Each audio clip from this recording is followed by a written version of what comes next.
Sempre houve mistérios que a humanidade nunca conseguiu explicar. Mas avanços na tecnologia levaram a novas teorias e prosseguem as buscas por evidências para desvendar os maiores mistérios da nossa era em Caçadores de Mistérios. –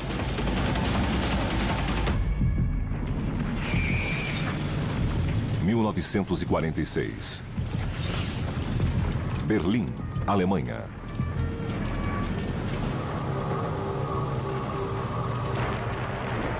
Fim da guerra. É a queda do Terceiro Reich nazista.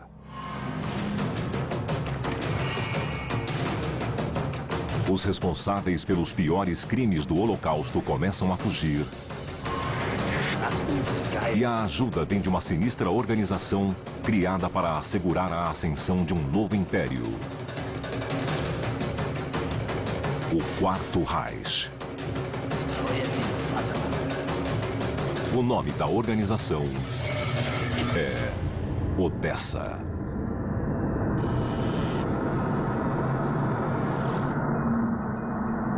A ascensão do Quarto Reich.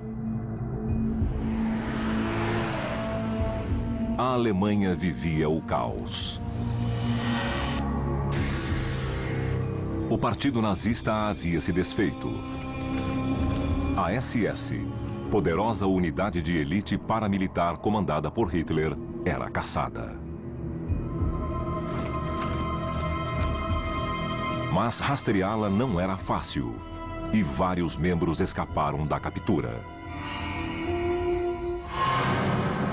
Muitos acreditam que um grupo secreto conhecido como Organização dos Ex-Membros da SS, ou Odessa, os ajudou a fugir da justiça. A missão da poderosa unidade era maligna: ajudar os membros da SS a escapar e dar continuidade ao ideal de Hitler. Seu objetivo era criar o Quarto Reich, um regime totalitário da supremacia ariana em escala global.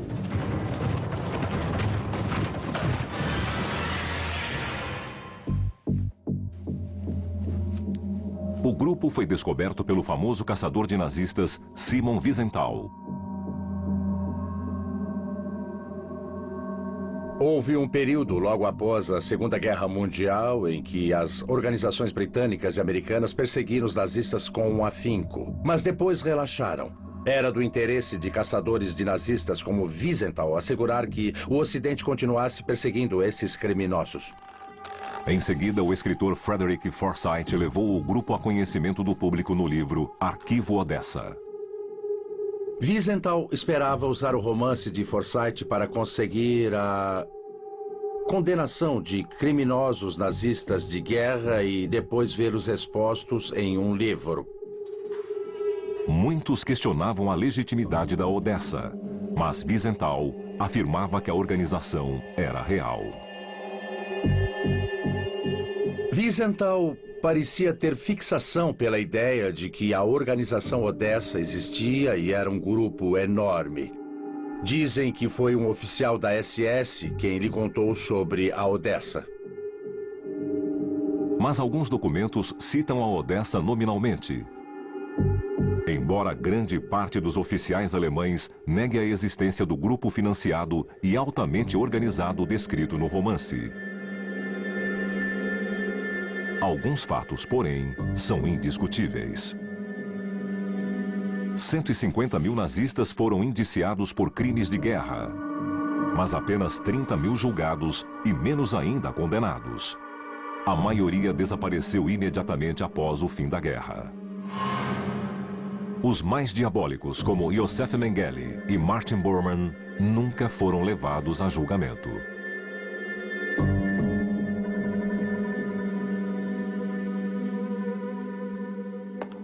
A maioria desapareceu e nunca mais se teve notícia. Agora, o Caçadores de Mistérios investiga a existência de uma rede secreta nazista chamada Odessa. Este documento revela muita coisa. A equipe de expedição fará a rota de fuga pela Áustria até a Itália. Ela buscará evidências físicas da organização e provas de que ajudou a fornecer proteção, documentos e dinheiro para facilitar a fuga dos criminosos. A equipe científica vai procurar provas não apenas da existência da Odessa, mas das atividades do governo alemão para encobri-la.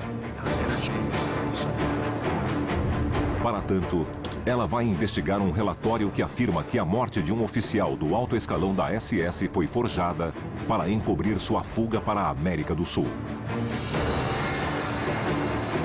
O Caçadores de Mistérios também vai examinar a teoria de que membros corruptos de outras organizações como a Cruz Vermelha e a Igreja Católica ajudaram o grupo.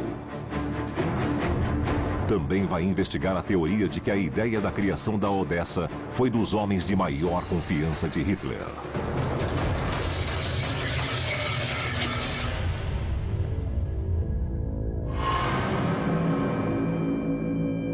Talvez o oficial da SS mais famoso a fugir foi o Dr. Yosef Mengele. Chamado de Anjo da Morte de Auschwitz, Mengele executou um sem número de pessoas em suas terríveis experiências científicas. E nas décadas seguintes à guerra, o médico foi fotografado na América do Sul. Mas como ele chegou lá?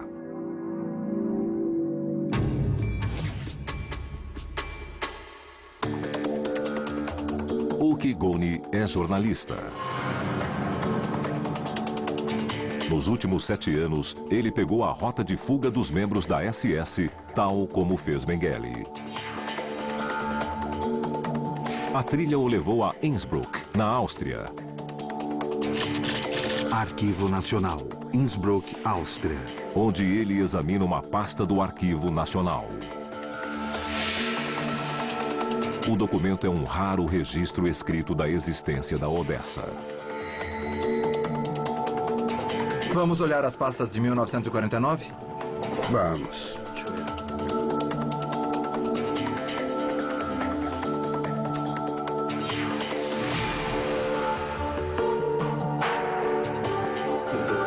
Uma das pessoas o conduziu até a fronteira de Brenner. O homem estava em Brunden. Este documento revela muita coisa. Ele confirma a ideia de que havia uma organização que escondia os nazistas na Europa. Neste caso, envolve 4 pessoas em Innsbruck que ajudaram a atravessar os nazistas pela fronteira da Áustria até a Itália, passando por Brenner. Não eram os mais importantes, mas no final do arquivo estão os nomes dos membros da SS para o qual trabalhavam. O arquivo inteiro fala de uma organização. Na verdade, não tem nenhum nome, mas bem no começo vem anexado um documento de 1969, que diz Organização Odessa.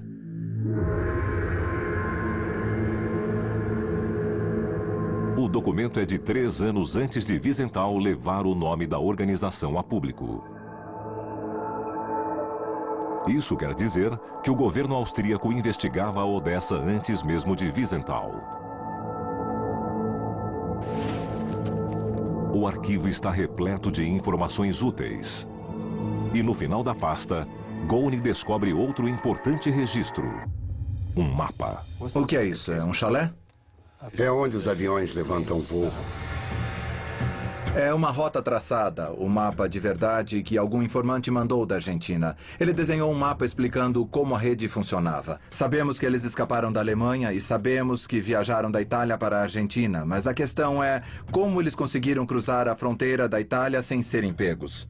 E o mais incrível é que o mapa mostra como eles passaram incólumes por Brenner até Gênova. Ele até desenhou um navio em direção à Argentina. Trata-se do elo perdido da questão sobre a Odessa.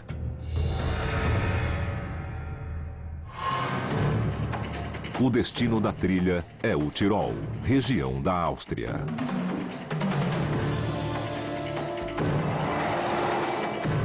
Com este arquivo, posso fazer algo inédito, que é refazer o caminho dos nazistas quando fugiram da Áustria para a Itália.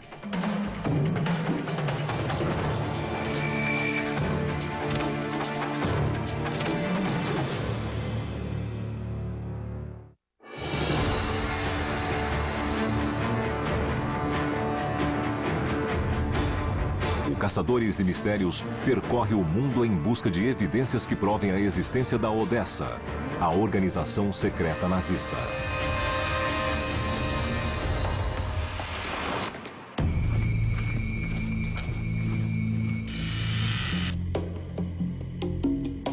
Um documento parece ser a prova do início da Odessa.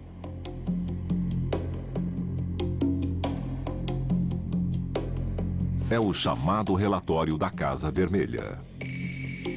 Revelado em 2000, ele contém detalhes de uma reunião secreta que aconteceu em 10 de agosto de 1944.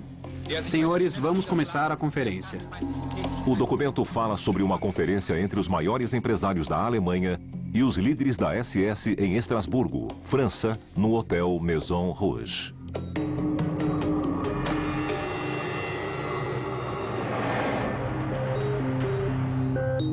No encontro do Maison Rouge estiveram os representantes das maiores indústrias da Alemanha.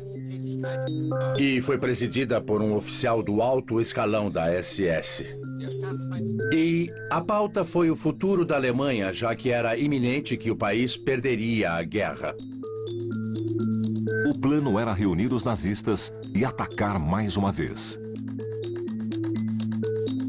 O assunto em questão eram as finanças. Bancos e finanças.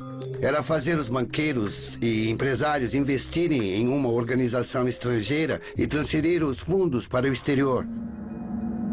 O relatório dá detalhes do plano de criar empresas perto de usinas hidrelétricas, onde os nazistas do alto posto pudessem se esconder e fingir que realizavam estudos com recursos hídricos, enquanto, na verdade, desenvolviam armas para retomar o poder. Sabe-se que pelo menos um oficial fugitivo assumiu a função: o infame Adolf Eichmann. Eichmann trabalhou em uma usina na Argentina depois de fugir da Alemanha. A análise das transações bancárias revelou algumas discrepâncias interessantes na Europa e na América Latina. Muitos acreditam que a reunião foi o berço da Odessa. Mas sempre houve controvérsias sobre o que realmente aconteceu naquele encontro. Alguns historiadores acreditam que os nazistas escaparam com a ajuda de simpatizantes do nazismo espalhados pelo mundo inteiro. Já outros acreditam que os responsáveis foram padres católicos corrompidos.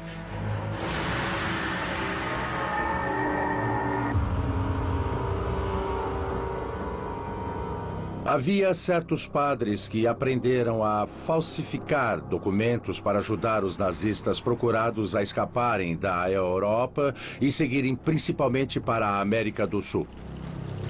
Os historiadores acreditam que esses membros do clero que ajudaram na fuga dos nazistas foram motivados pelo medo da ascensão do comunismo. Nos anos 30 e 40...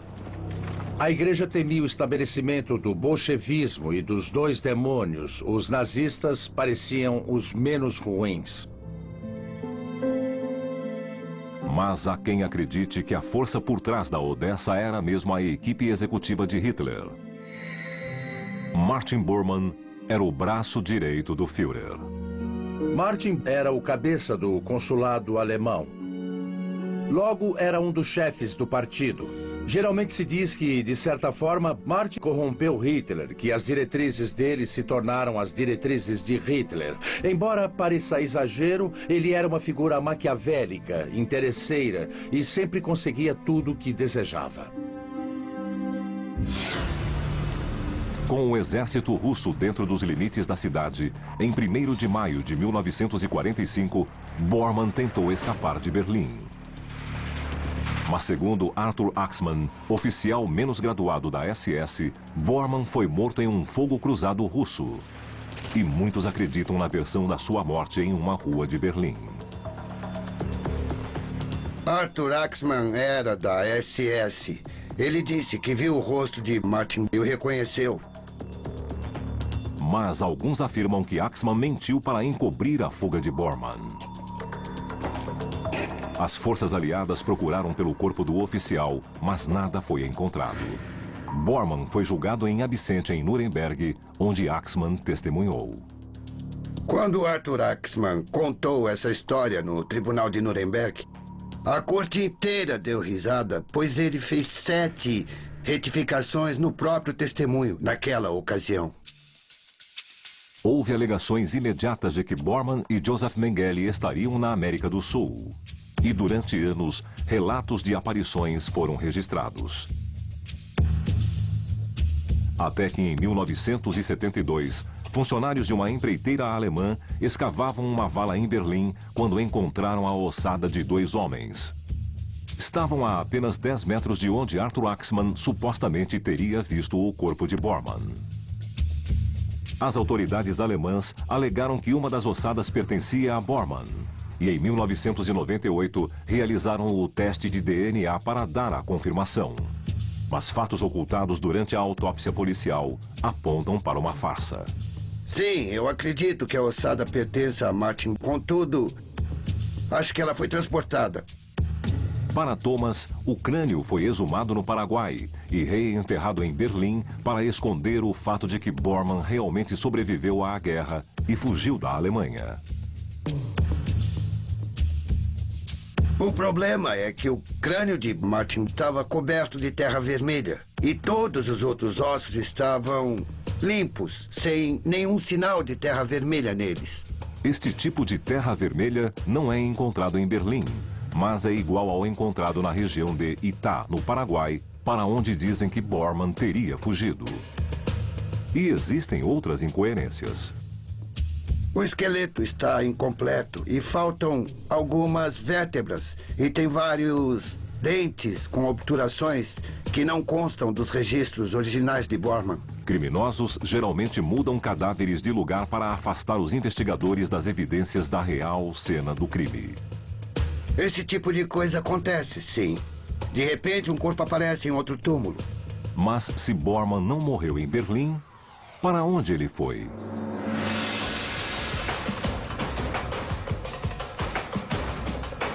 Assunção, Paraguai.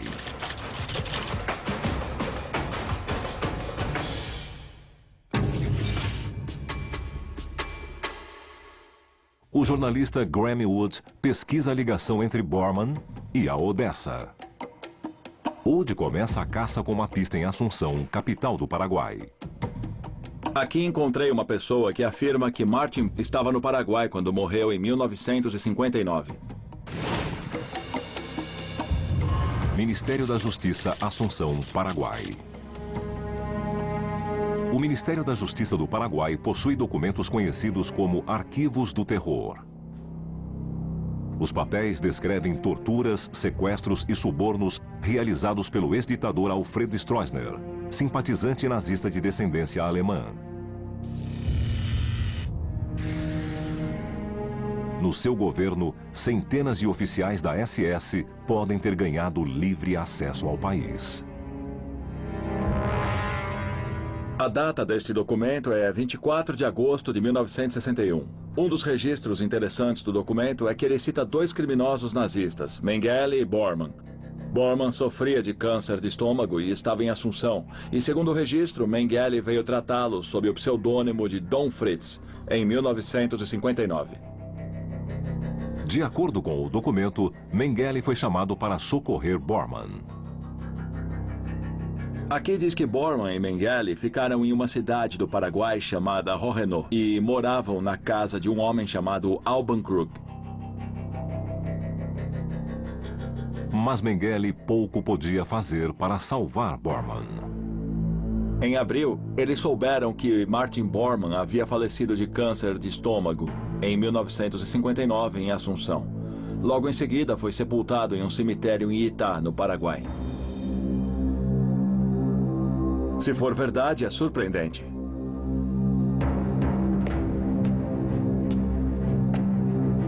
A presença de Bormann no Paraguai pode ser a prova da existência da Odessa e de uma farsa ainda maior. O papel menciona vários lugares e vários nomes. E se essa rede para tentar salvar Mengele e Bormann realmente existiu, com esse documento temos uma boa noção de onde procurar no Paraguai e descobrir quem participava e onde estavam.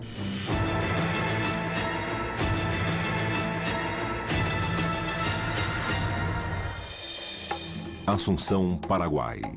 A cidade de Rohenô foi fundada em 1900 por imigrantes alemães. Muitos moradores eram leais à pátria-mãe e simpatizavam com a causa nazista, tornando-a o esconderijo perfeito para fugitivos tais como Mengele e Bormann. Rohenô, Paraguai.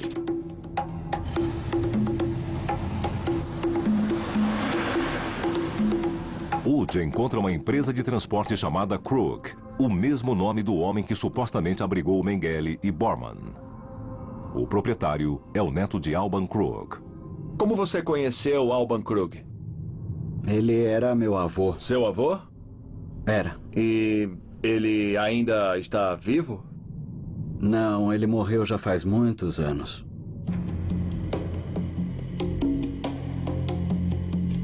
Krug é jovem demais para se lembrar de Bormann ou Mengele, mas conta a Wood que a casa em que eles moravam fica na periferia da cidade. Ao final de uma estrada lamacenta, Wood encontra a casa que foi vendida pela família. No arquivo, o nome Alban Krug aparece várias vezes e aquela era a casa dele. Segundo os documentos, Josef Mengele e Martin Bormann viveram ali. Mengele ficou aqui durante uns 15 anos e é fácil entender por que ele escolheu um lugar como este. Estamos no Paraguai, no meio do nada. Foi muito difícil chegar até aqui e não dá para encontrar esse lugar a não ser que você saiba onde ele fica.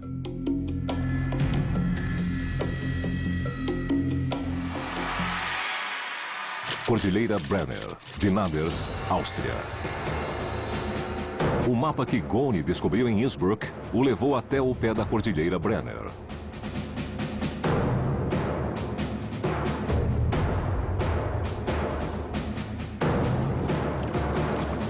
Foi por meio dessa passagem que os criminosos de guerra nazistas conseguiram escapar da Alemanha e entrar na Itália sem serem descobertos. Neste pacato vilarejo nas montanhas, na fronteira entre a Áustria e a Itália, alguns dos criminosos mais nefastos da guerra fugiram da Europa depois do fim do combate. Atrás de mim fica a pousada Vinaders e estamos no lado austríaco da fronteira com a Itália. Perto da pousada, uma capela no alto de uma colina protege a passagem.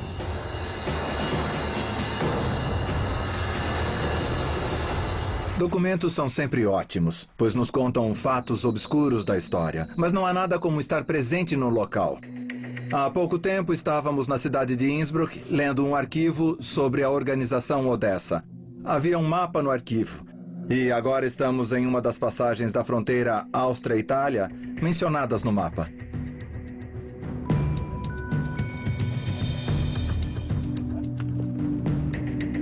O caminho é íngreme e cansativo, mas Goni consegue chegar ao topo. Este é o ponto mais alto da Cordilheira Brenner. Aqui é a fronteira. E naquela direção fica a Áustria e a Alemanha. Os nazistas passaram por aqui. Deste lado era a justiça, era a condenação, o Tribunal de Nuremberg. E desse lado era a liberdade.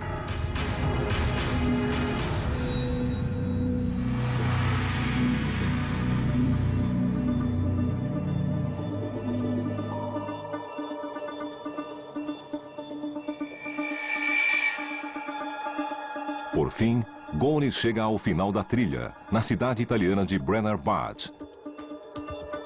Ele acredita que membros da igreja deram apoio aos oficiais da SS em fuga. A história basicamente se passa aqui. Ali tem uma igreja, o que significa que os padres receberam os nazistas na Itália e providenciaram documentos com nova identidade e nome falso.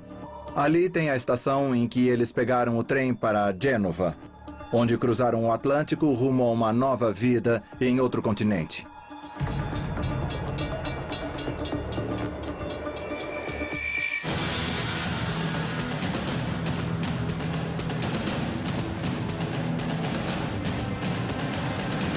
Por mais difícil que pareça, nossa tarefa é tentar chegar o mais perto possível da verdade.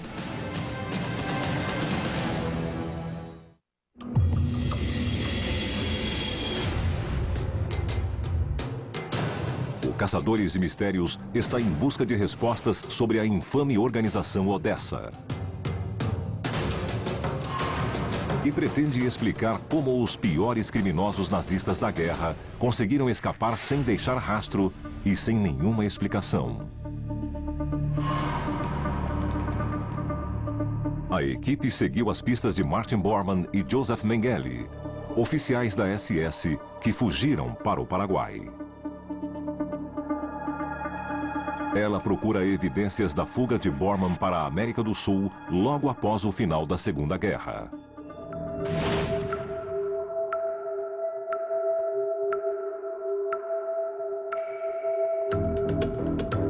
Documentos conhecidos como Arquivos do Terror levaram a equipe a esta pousada em estilo alemão. Hotel Tirol, Paraguai. Mengele e outros nazistas teriam encontrado vários simpatizantes alemães no sul do Paraguai, principalmente aqui nesta região. Este é o Hotel Tirol, que era o ponto de encontro dos alemães no sul do Paraguai. A arquitetura imita as construções do sul da Europa e de Tirol. E Mengele e outros nazistas passaram por aqui enquanto fugiam da Europa. A inclinação do telhado serve para suportar o peso da neve, mas é claro que aqui, no meio da selva, nunca nevou. Embora em funcionamento, o hotel está praticamente vazio. Wood visita uma série de quartos separados do restante do hotel. Entre eles está o quarto 26, que o jornalista já conhecia de suas pesquisas. De acordo com Simon Wiesenthal, no início dos anos 60, Mengele soube que estava sendo procurado e seria caçado onde quer que estivesse. Neste quarto, que ele ocupou em 1964, Mengele recebeu um telefonema à 1 da manhã e imediatamente saiu daqui. Correu pelas ruas ainda de pijama. E logo depois, um grupo de homens chegou em Tirol.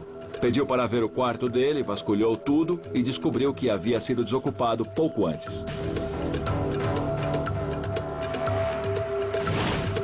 Wood pergunta sobre a história do hotel, mas os proprietários se recusam a comentar. Ele deixa Renault com destino ao cemitério municipal de Itá, outro local que os arquivos do terror indicam como pista. Eu encontrei nos arquivos um documento do governo que diz que Martin Bormann morreu em 1959 sob os cuidados de Joseph Mengele. Diz que imediatamente após a morte ele foi levado para a cidade de Itá e enterrado no cemitério municipal. Cemitério Municipal, Itá, Paraguai.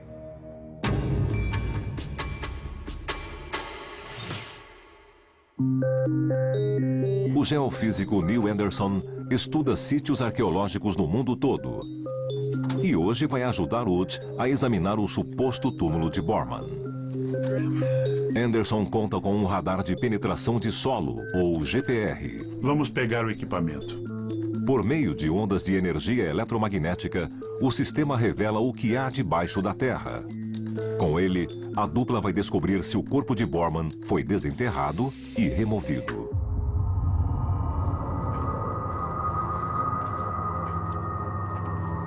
Sejam bem-vindos. Bom dia. Bem-vindos à nossa casa. O coveiro os conduz por entre um labirinto de túmulos próximos uns dos outros.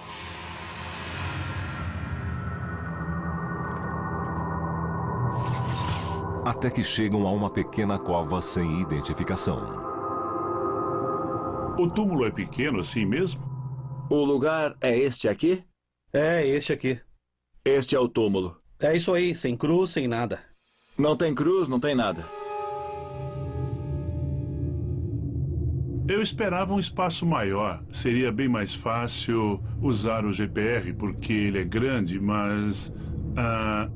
acho que o espaço é suficiente para usar o carrinho do aparelho e conseguir dados válidos nesta área. Vamos pegar o equipamento. Perfeito.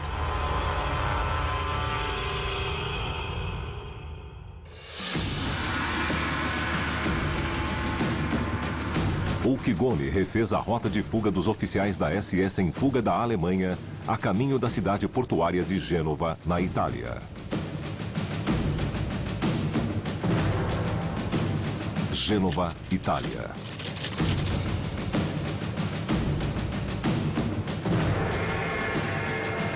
Goni busca informações de como eles conseguiram documentos falsos para sair da Europa.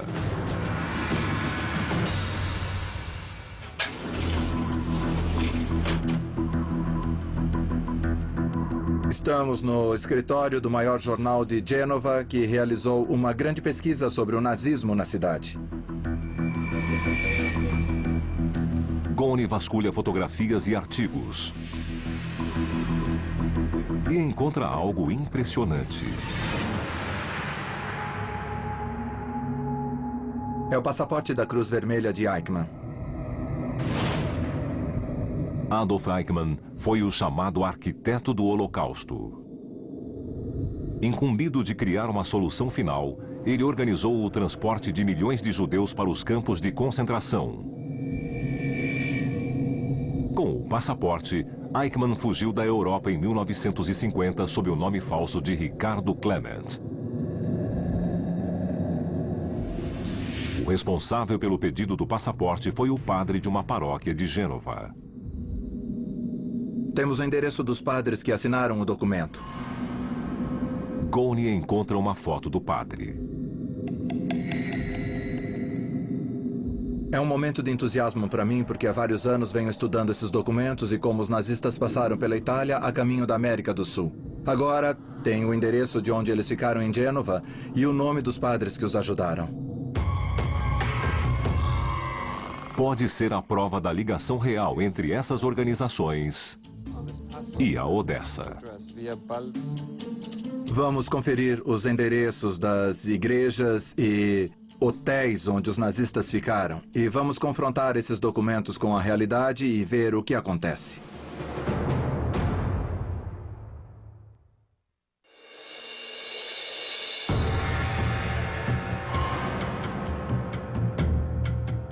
O Caçadores de Mistério sai pelo mundo em busca de explicações para a fuga de milhares de oficiais da SS da Europa logo após a Segunda Guerra Mundial.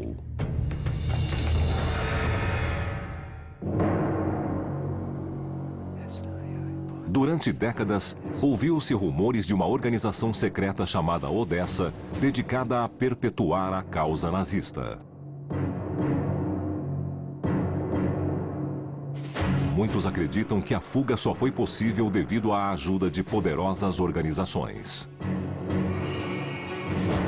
O passaporte da Cruz Vermelha do oficial da SS, Adolf Eichmann, encontrado em Gênova, pode ser a chave da verdade sobre a existência desses grupos. O Goni está na igreja de Sant'Antonio di Pegli. Estamos aqui porque encontrei essa cópia do passaporte da Cruz Vermelha de Eichmann, que foi assinado pelo padre Eduardo Domoter. Eu consegui localizá-lo, ele é padre aqui em San Antonio di Pegli. Eichmann usou o codinome Ricardo Clement. O padre Domoter assinou o documento confirmando que Eichmann era Clement. A primeira coisa que ele fez foi vir até a igreja. O padre Domoter o levou até a sede da Cruz Vermelha e providenciou o passaporte. Eichmann só conseguiu graças à intervenção da igreja. Tudo indica que há um padrão. Hoje sabemos, por meio de outros documentos e arquivos, que o padre Domoter não agiu sozinho e teve ajuda e apoio dos bispos de Roma. A evidência parece revelar que a igreja pelo menos sabia dos esforços organizados para encobrir a fuga dos nazistas. Mas quando tenta obter mais informações, Goni recebe um não. Pedimos permissão para filmar dentro da igreja, falar com o padre, saber se existem mais registros do padre Domoter ou encontrar alguma fotografia dele, mas não fomos autorizados. Isso mostra que, mesmo depois de 60 anos, as pessoas ainda tentam colocar um muro entre a gente e as informações que nos fariam entender como essa operação funcionava.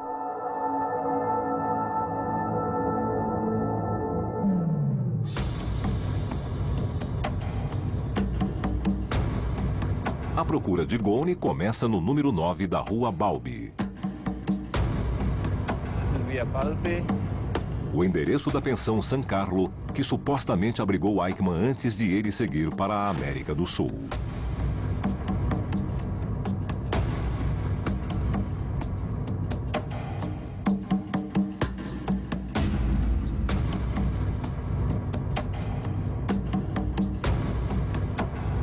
É aqui, Rua Baldi, número 9. Foi o último lugar em que Eichmann esteve, de acordo com o passaporte da Cruz Vermelha. E ele não foi o único, pois sei que outros nazistas também ficaram aqui. Está tudo fechado e trancado. A pensão parece abandonada há décadas. É impossível entrar e não há ninguém a quem perguntar sobre sua história. Mas bem ao lado fica um local familiar. A igreja de San Carlo fica ao lado da pensão San Carlo.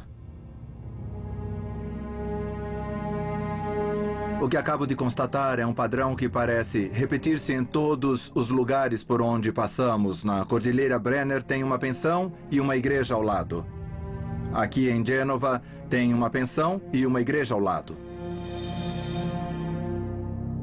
Nesta viagem, ficamos frente a frente com a verdadeira Odessa. Não a Odessa da ficção, mas algo muito mais vergonhoso, muito mais comprometedor e mais ameaçador.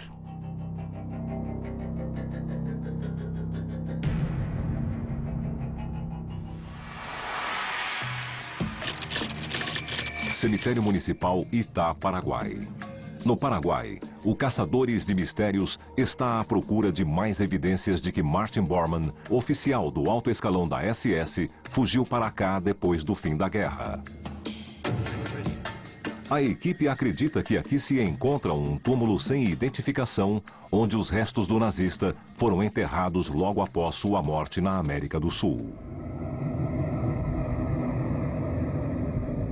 Teoricamente, o corpo de Bormann foi desenterrado e levado de volta para a Alemanha como parte da farsa. Um radar de penetração de solo será usado para examinar a cova e constatar a existência de um corpo. O túmulo de Bormann mostra claros sinais de violação. No Paraguai, as covas são rasas e protegidas apenas por tijolos. Ao retirar o material que está na superfície, encontramos vários pedaços de tijolos quebrados. Parece que foram quebrados com uma marreta. Neste canto, os tijolos estão intactos, mas nesta parte parece que foram destruídos.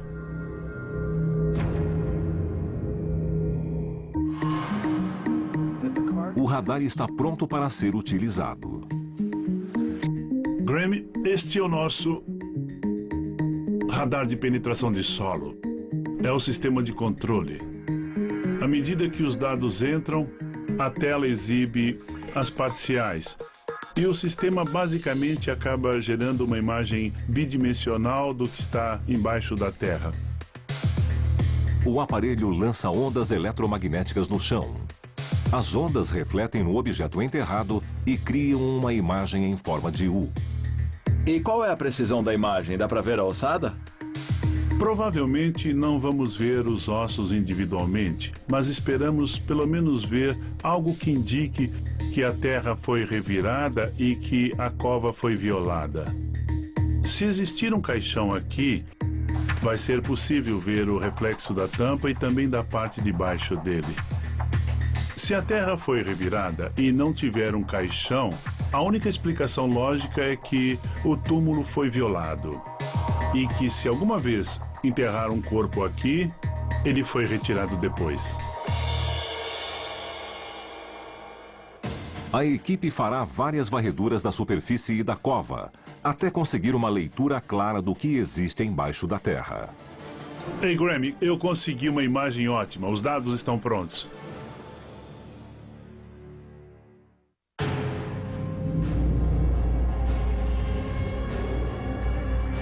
O Caçadores de Mistérios saiu em expedição pelo mundo a fim de desvendar o mistério que cerca uma estranha organização nazista conhecida como Odessa. Para este perito forense, um elaborado plano foi concebido para forjar a morte de um oficial do alto posto da SS. Este geofísico procura evidências da farsa nazista.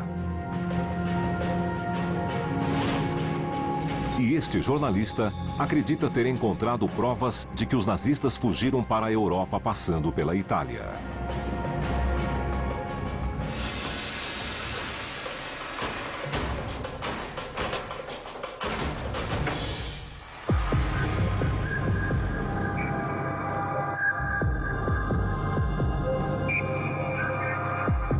A equipe científica está no cemitério de Itá, no Paraguai, para tentar provar que Martin Bormann foi aqui enterrado em 1959. Mas depois, trasladado para Berlim. Com a ajuda do radar de penetração de solo, ou GPR, será traçado um perfil do que realmente existe embaixo da superfície. À medida que eu passo o aparelho pela superfície, os dados vão sendo emitidos ao longo do trajeto e de pontos imediatamente adjacentes à cova e exibidos na tela do sistema.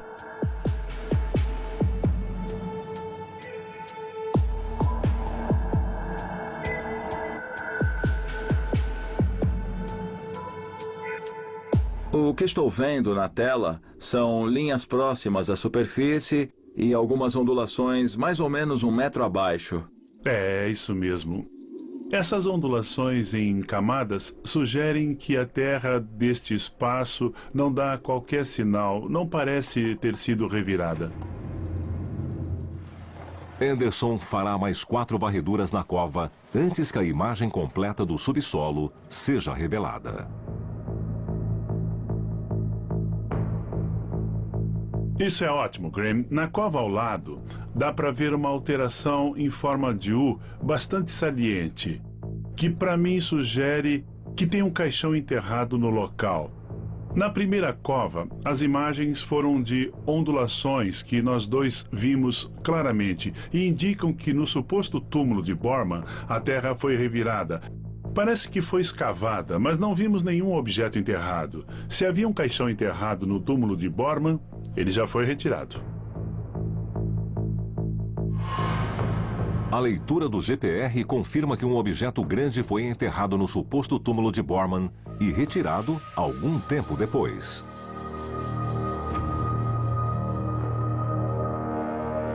Embora o coveiro tenha dito que Bormann foi enterrado aqui, parece que não tem nada na cova. A terra revirada confirma a versão de que Bormann foi enterrado no Paraguai.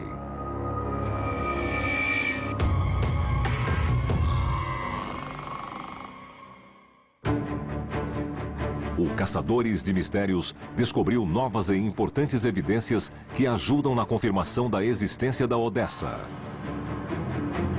A expedição encontrou um mapa inédito nos arquivos da Áustria. O documento revela que uma rede atuava em conjunto para esconder e proteger criminosos nazistas de guerra.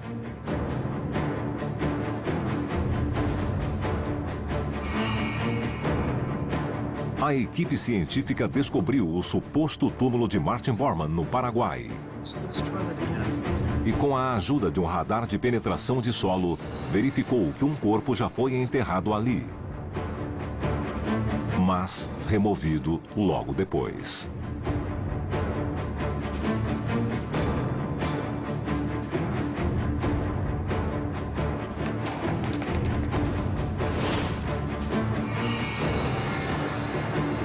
A expedição teve um saldo positivo e agora sabemos como a organização Odessa realmente era. Vimos como a igreja e os padres ajudaram. Também soubemos que empresários alemães financiaram a fuga.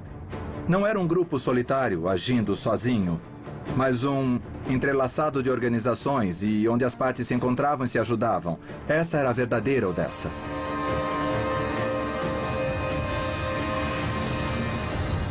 Alemanha. Os nazistas passaram por aqui.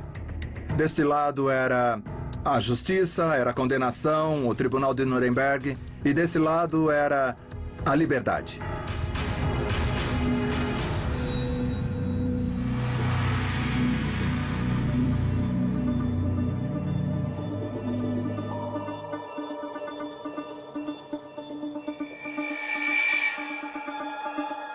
Por fim, Goni chega ao final da trilha, na cidade italiana de Brenner Bad.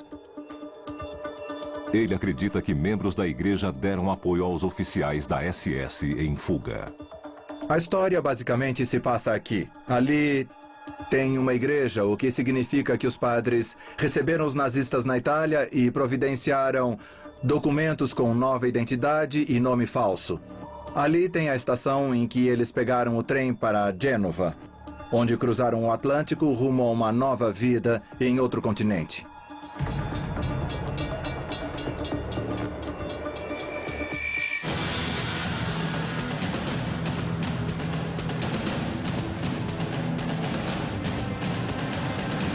Por mais difícil que pareça, nossa tarefa é tentar chegar o mais perto possível da verdade.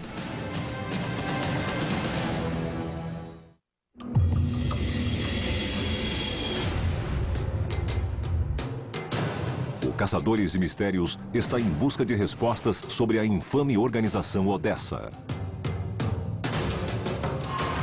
E pretende explicar como os piores criminosos nazistas da guerra conseguiram escapar sem deixar rastro e sem nenhuma explicação. A equipe seguiu as pistas de Martin Bormann e Joseph Mengele, oficiais da SS que fugiram para o Paraguai. Ela procura evidências da fuga de Bormann para a América do Sul logo após o final da Segunda Guerra.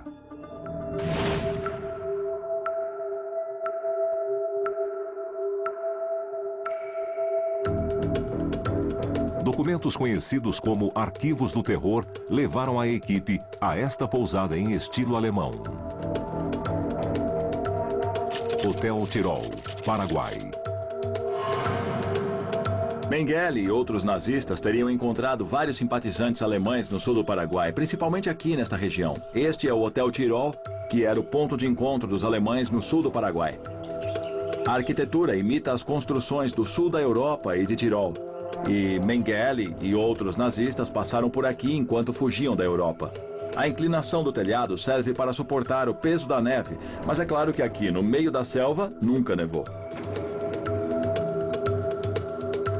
Embora em funcionamento, o hotel está praticamente vazio. Wood visita uma série de quartos separados do restante do hotel. Entre eles está o quarto 26, que o jornalista já conhecia de suas pesquisas.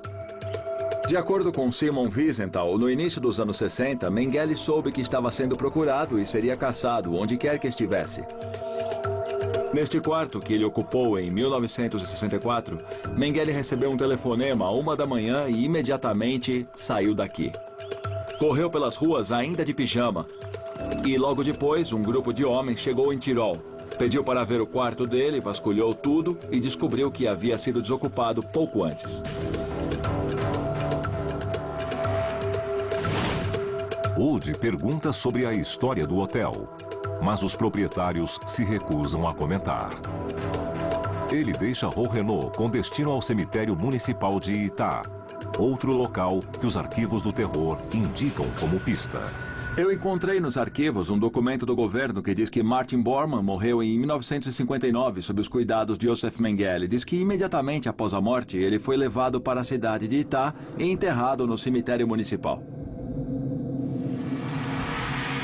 Cemitério Municipal, Itá, Paraguai.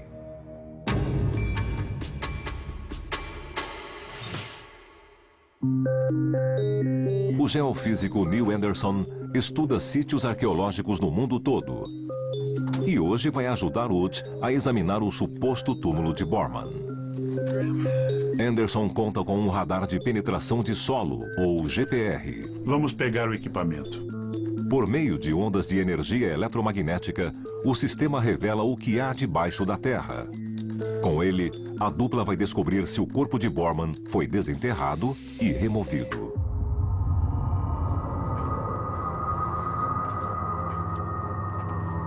Sejam bem-vindos. Bom dia. Bem-vindos à nossa casa. O coveiro os conduz por entre um labirinto de túmulos próximos uns dos outros.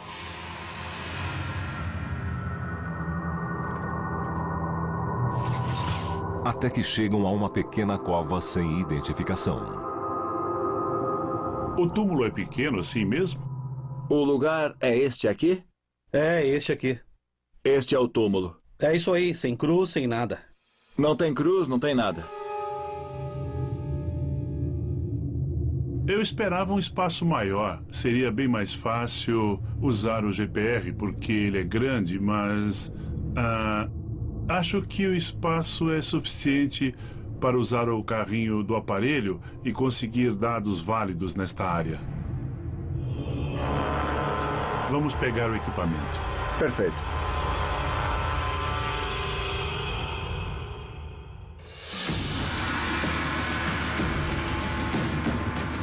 Oukigone refez a rota de fuga dos oficiais da SS em fuga da Alemanha a caminho da cidade portuária de Gênova, na Itália.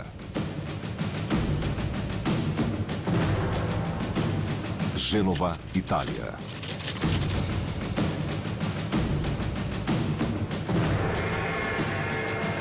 Gone busca informações de como eles conseguiram documentos falsos para sair da Europa.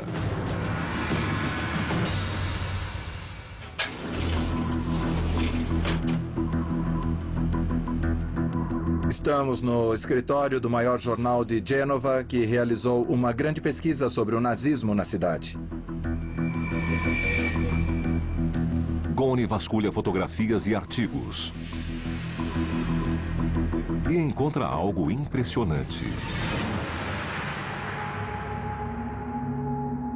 É o passaporte da Cruz Vermelha de Eichmann. Adolf Eichmann foi o chamado arquiteto do Holocausto. Incumbido de criar uma solução final, ele organizou o transporte de milhões de judeus para os campos de concentração.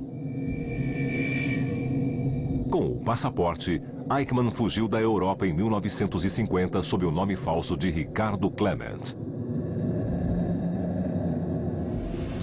O responsável pelo pedido do passaporte foi o padre de uma paróquia de Gênova. Temos o endereço dos padres que assinaram o documento. Sempre houve mistérios que a humanidade nunca conseguiu explicar. Mas avanços na tecnologia levaram a novas teorias e prosseguem as buscas por evidências para desvendar os maiores mistérios da nossa era em Caçadores de Mistérios.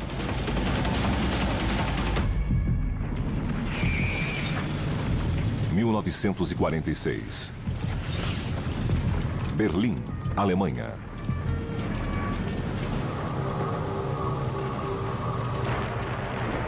Fim da guerra.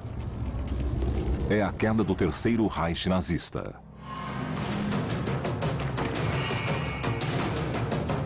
Os responsáveis pelos piores crimes do Holocausto começam a fugir. E a ajuda vem de uma sinistra organização criada para assegurar a ascensão de um novo império. O Quarto Reich. O nome da organização é Odessa.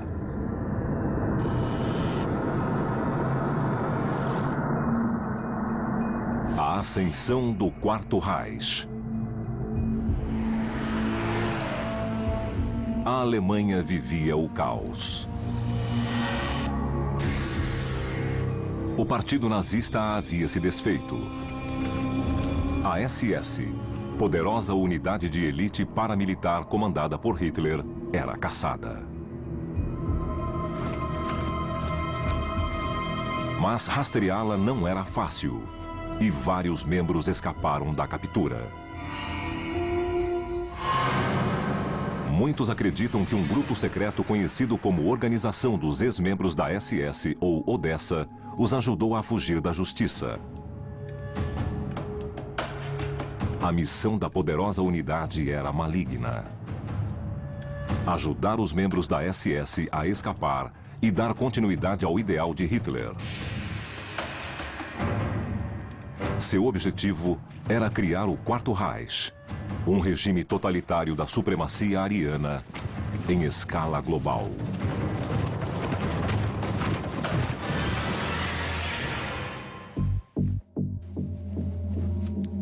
O grupo foi descoberto pelo famoso caçador de nazistas Simon Wiesenthal.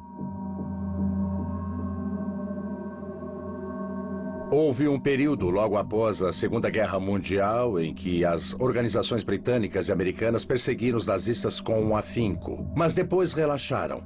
Era do interesse de caçadores de nazistas como Wiesenthal assegurar que o Ocidente continuasse perseguindo esses criminosos. Em seguida, o escritor Frederick Forsyth levou o grupo a conhecimento do público no livro Arquivo Odessa. Wiesenthal esperava usar o romance de Forsyth para conseguir a condenação de criminosos nazistas de guerra e depois vê-los expostos em um livro. Muitos questionavam a legitimidade da Odessa, mas Wiesenthal afirmava que a organização era real. Wiesenthal parecia ter fixação pela ideia de que a organização Odessa existia e era um grupo enorme. Dizem que foi um oficial da SS quem lhe contou sobre a Odessa. Mas alguns documentos citam a Odessa nominalmente. Embora grande parte dos oficiais alemães negue a existência do grupo financiado e altamente organizado descrito no romance. Alguns fatos, porém, são indiscutíveis.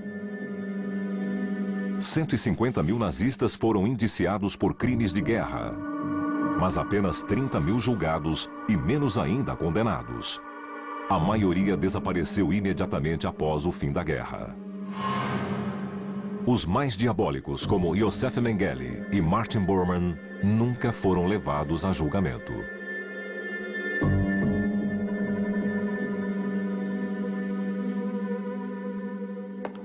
A maioria desapareceu e nunca mais se teve notícia. Agora, o Caçadores de Mistérios investiga a existência de uma rede secreta nazista chamada Odessa. Este documento revela muita coisa. A equipe de expedição fará a rota de fuga pela Áustria até a Itália. Ela buscará evidências físicas da organização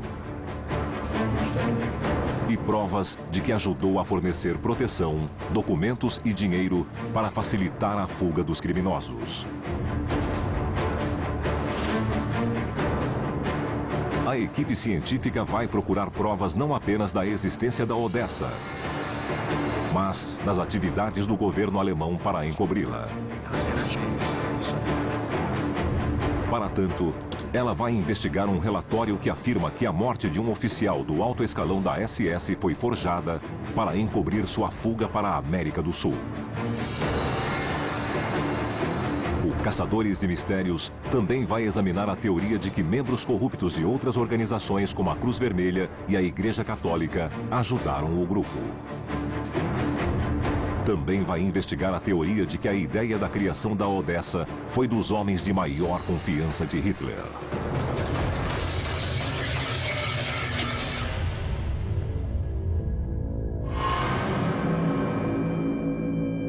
Talvez o oficial da SS mais famoso a fugir foi o Dr. Yosef Mengele. Chamado de Anjo da Morte de Auschwitz, Mengele executou um sem número de pessoas em suas terríveis experiências científicas. E nas décadas seguintes à guerra, o médico foi fotografado na América do Sul. Mas como ele chegou lá?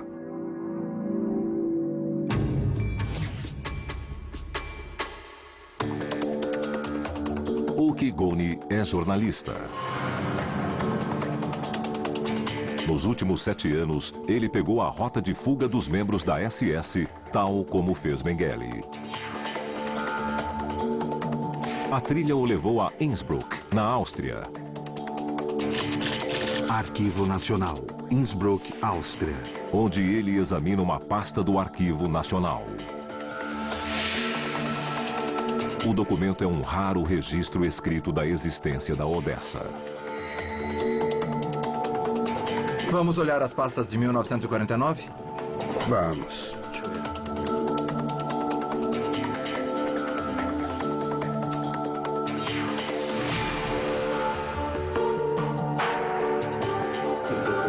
Uma das pessoas o conduziu até a fronteira de Brenner.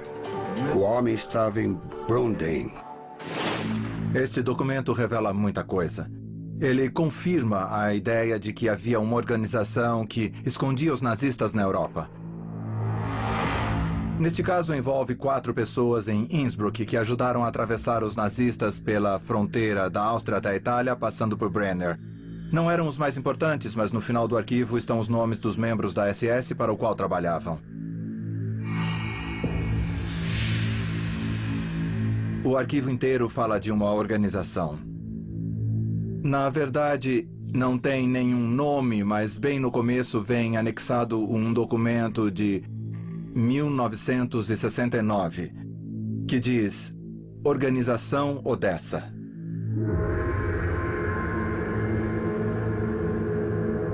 O documento é de 3 anos antes de Wiesenthal levar o nome da organização a público.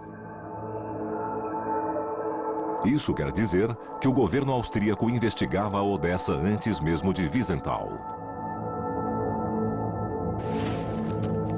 O arquivo está repleto de informações úteis.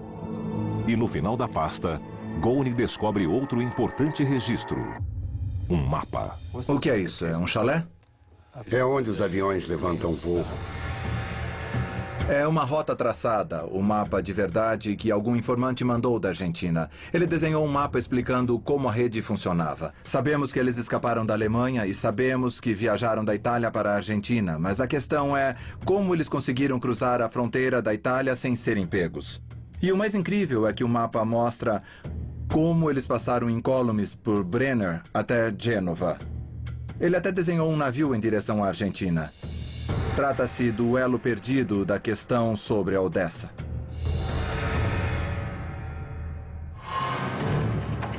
O destino da trilha é o Tirol, região da Áustria.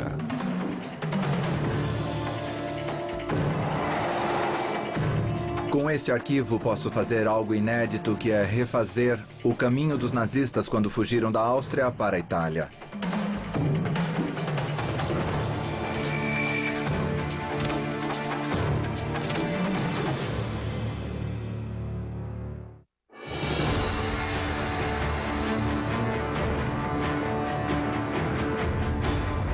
Caçadores de mistérios percorre o mundo em busca de evidências que provem a existência da Odessa, a organização secreta nazista.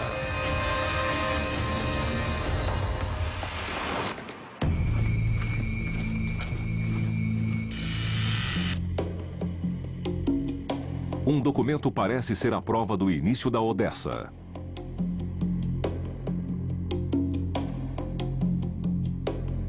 É o chamado relatório da Casa Vermelha. Revelado em 2000, ele contém detalhes de uma reunião secreta que aconteceu em 10 de agosto de 1944. Senhores, vamos começar a conferência.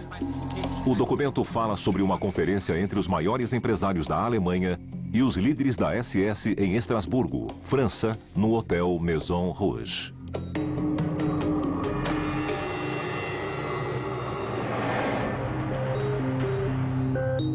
No encontro do Maison Rouge estiveram os representantes das maiores indústrias da Alemanha. E foi presidida por um oficial do alto escalão da SS. E a pauta foi o futuro da Alemanha, já que era iminente que o país perderia a guerra. O plano era reunir os nazistas e atacar mais uma vez. O assunto em questão eram as finanças. Bancos e finanças. Era fazer os banqueiros e empresários investirem em uma organização estrangeira e transferir os fundos para o exterior. O relatório dá detalhes do plano de criar empresas perto de usinas hidrelétricas, onde os nazistas do alto posto pudessem se esconder e fingir que realizavam estudos com recursos hídricos, enquanto, na verdade, desenvolviam armas para retomar o poder. Sabe-se que pelo menos um oficial fugitivo assumiu a função: o infame Adolf Eichmann. Eichmann trabalhou em uma usina na Argentina depois de fugir da Alemanha. A análise das transações bancárias revelou algumas discrepâncias interessantes na Europa e na América Latina. Muitos acreditam que a reunião foi o berço da Odessa. Mas sempre houve controvérsias sobre o que realmente aconteceu naquele encontro. Alguns historiadores acreditam que os nazistas escaparam com a ajuda de simpatizantes do nazismo espalhados pelo mundo inteiro. Já outros acreditam que os responsáveis foram padres católicos corrompidos.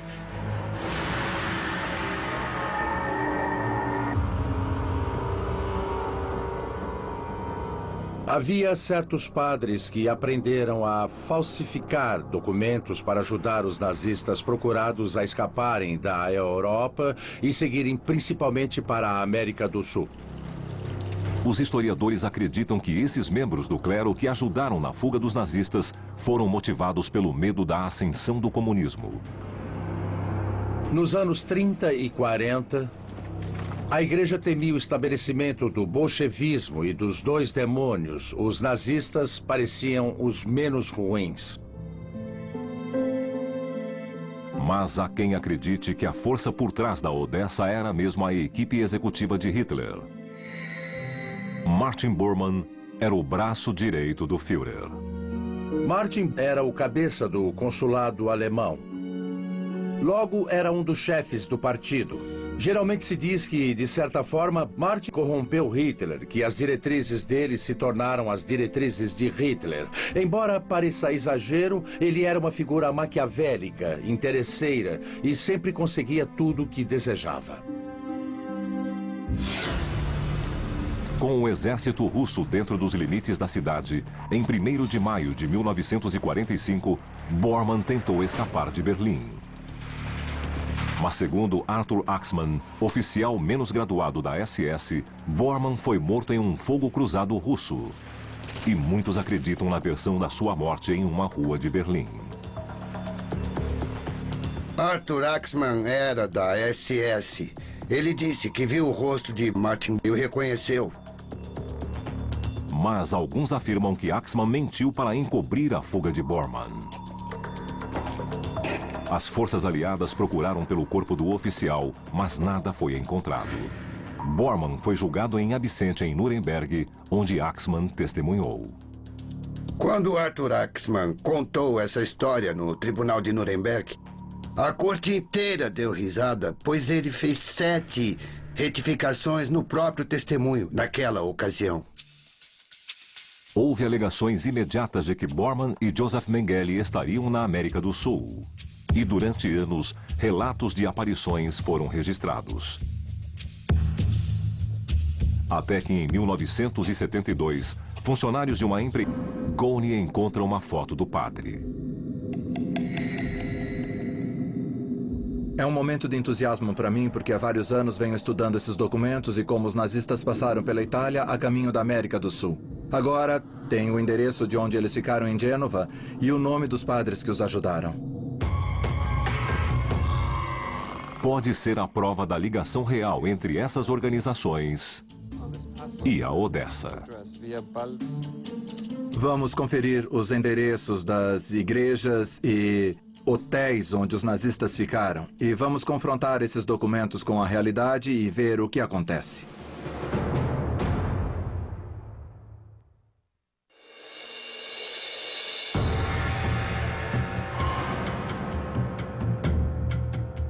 Caçadores de mistério saem pelo mundo em busca de explicações para a fuga de milhares de oficiais da SS da Europa logo após a Segunda Guerra Mundial.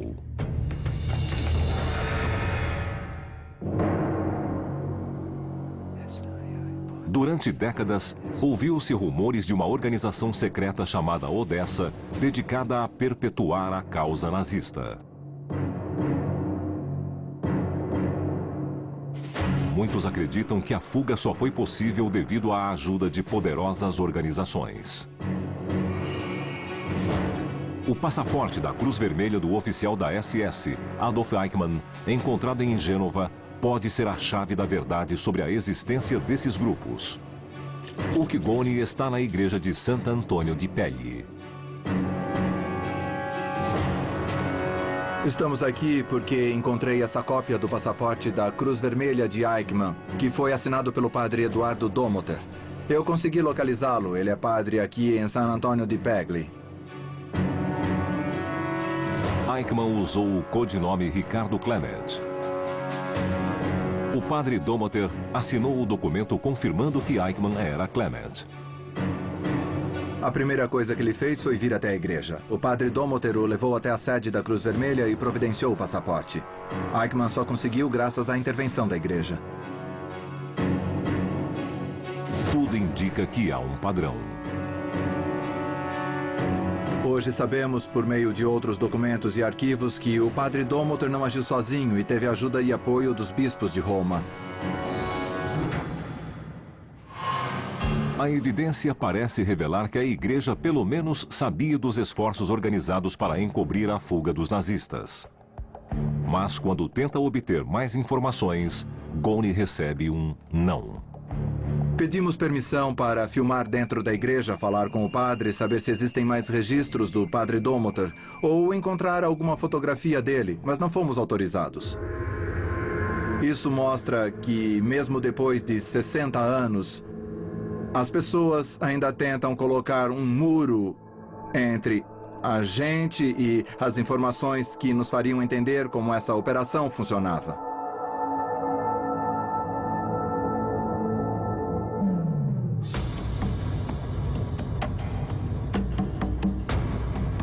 A procura de Goni começa no número 9 da Rua Balbi.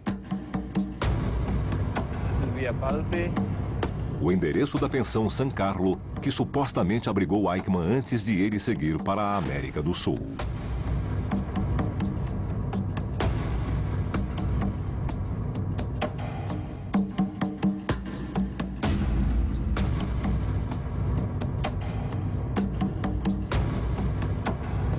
É aqui, Rua Balbi, número 9. Foi o último lugar em que Eichmann esteve, de acordo com o passaporte da Cruz Vermelha. E ele não foi o único, pois sei que outros nazistas também ficaram aqui. Está tudo fechado e trancado. A pensão parece abandonada há décadas. É impossível entrar e não há ninguém a quem perguntar sobre sua história. Mas bem ao lado fica um local familiar. A igreja de San Carlo fica ao lado da pensão San Carlo. O que acabo de constatar é um padrão que parece repetir-se em todos os lugares por onde passamos. Na Cordilheira Brenner tem uma pensão e uma igreja ao lado.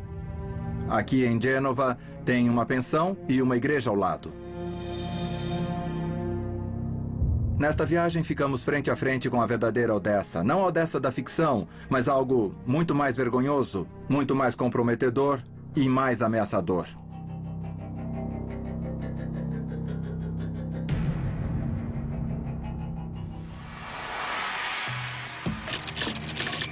Cemitério Municipal Itá, Paraguai. No Paraguai, o Caçadores de Mistérios está à procura de mais evidências de que Martin Bormann, oficial do alto escalão da SS, fugiu para cá depois do fim da guerra. A equipe acredita que aqui se encontra um túmulo sem identificação, onde os restos do nazista foram enterrados logo após sua morte na América do Sul. Teoricamente, o corpo de Bormann foi desenterrado e levado de volta para a Alemanha como parte da farsa. Um radar de penetração de solo será usado para examinar a cova e constatar a existência de um corpo.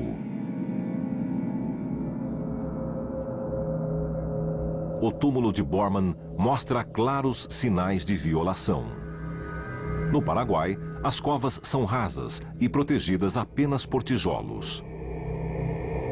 Ao retirar o material que está na superfície, encontramos vários pedaços de tijolos quebrados. Parece que foram quebrados com uma marreta. Neste canto, os tijolos estão intactos, mas nesta parte parece que foram destruídos.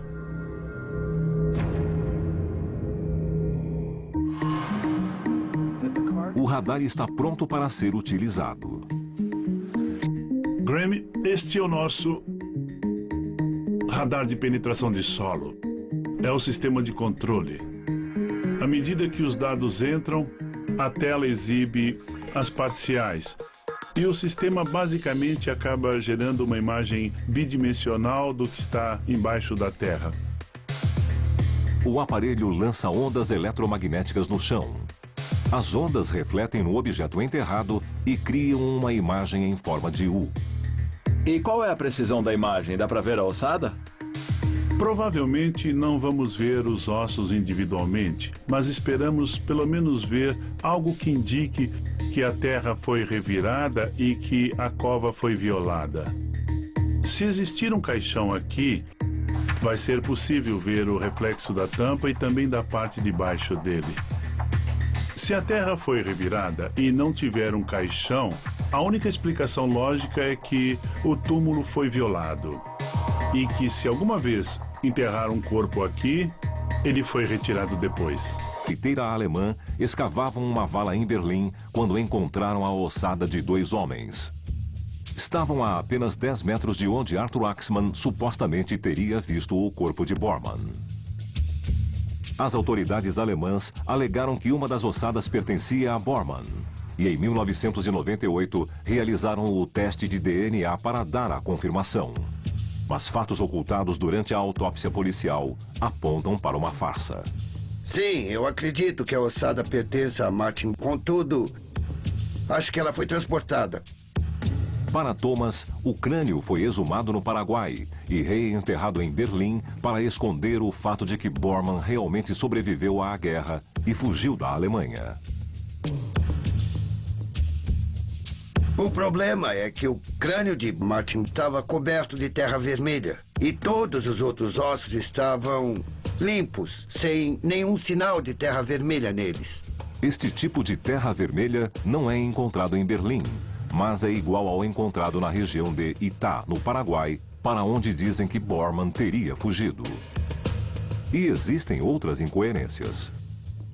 O esqueleto está incompleto e faltam algumas vértebras e tem vários dentes com obturações que não constam dos registros originais de Bormann. Criminosos geralmente mudam cadáveres de lugar para afastar os investigadores das evidências da real cena do crime.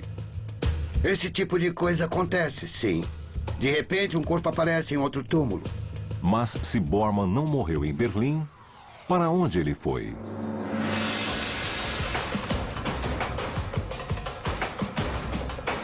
Assunção, Paraguai.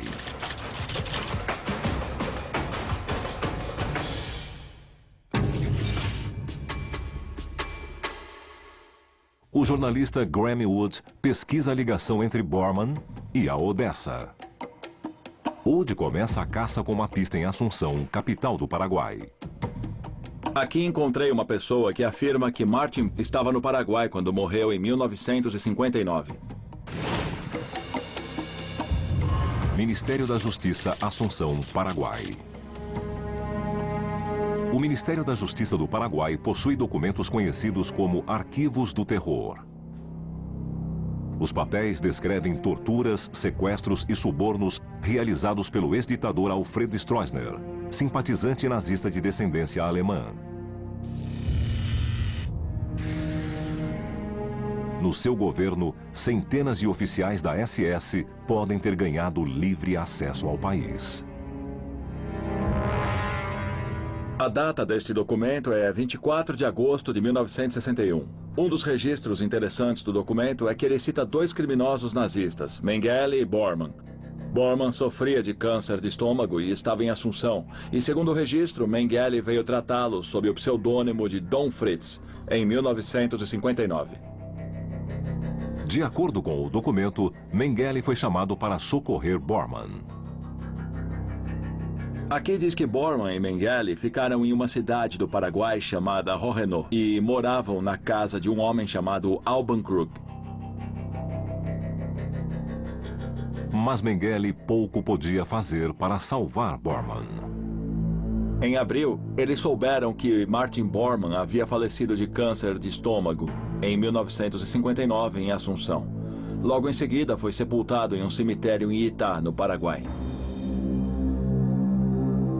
Se for verdade, é surpreendente.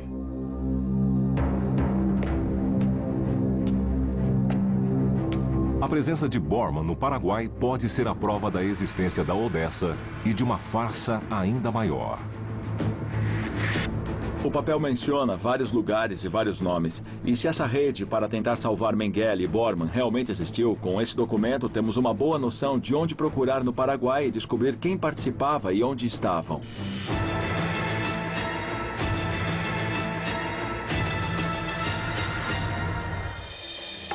Assunção, Paraguai. A cidade de Rojenó foi fundada em 1900 por imigrantes alemães. Muitos moradores eram leais à pátria-mãe e simpatizavam com a causa nazista, tornando-a o esconderijo perfeito para fugitivos tais como Mengele e Borman. Rojenó, Paraguai.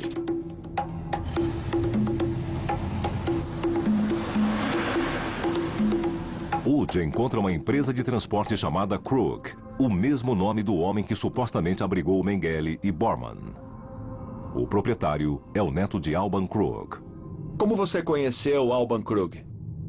Ele era meu avô. Seu avô? Era. E ele ainda está vivo? Não, ele morreu já faz muitos anos.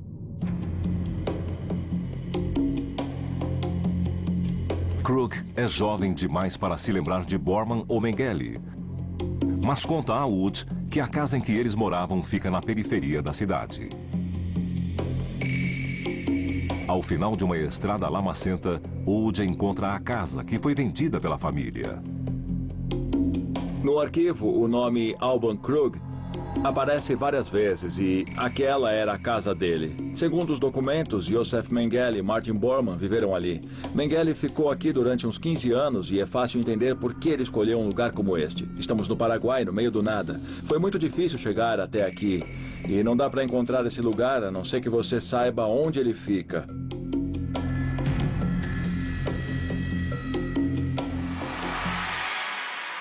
Cordilheira Brenner, Vinaders, Áustria. O mapa que Goni descobriu em Innsbruck o levou até o pé da Cordilheira Brenner.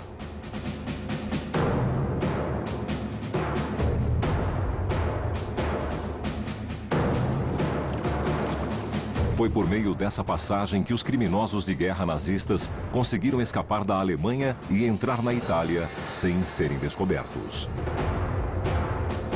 Neste pacato vilarejo nas montanhas, na fronteira entre a Áustria e a Itália, alguns dos criminosos mais nefastos da guerra fugiram da Europa depois do fim do combate. Atrás de mim fica a pousada Vinaders e estamos no lado austríaco da fronteira com a Itália. Perto da pousada, uma capela no alto de uma colina protege a passagem.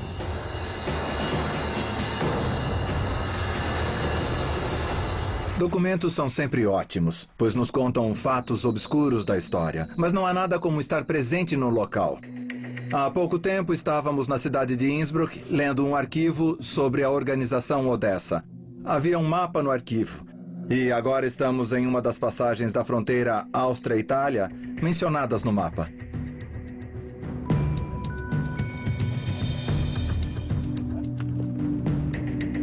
O caminho é íngreme e cansativo, mas Goni consegue chegar ao topo. Este é o ponto mais alto da Cordilheira Brenner. Aqui é a fronteira. E naquela direção fica a Áustria e a